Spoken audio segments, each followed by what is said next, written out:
What is Buddhism? Most historians agree that Buddhism originated in northern India in the 5th century BCE.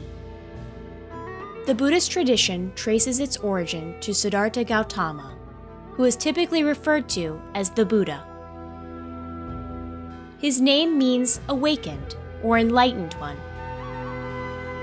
Siddhartha observed the suffering in the world and set out to find an antidote. The Buddha's teachings are often summarized in the Four Noble Truths.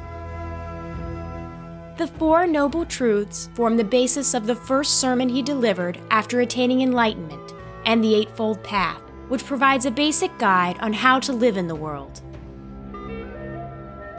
Over the course of its 2,500-year history, Buddhism has experienced many schisms and modifications. The three major branches of the tradition include the Theravada, the Mahayana, the Vajrayana.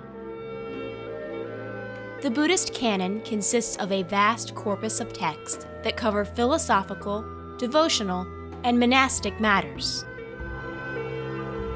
Buddhism has spread from its roots in India to virtually every corner of the world, and in each place it's spread, it's adopted and adapted local practices and beliefs.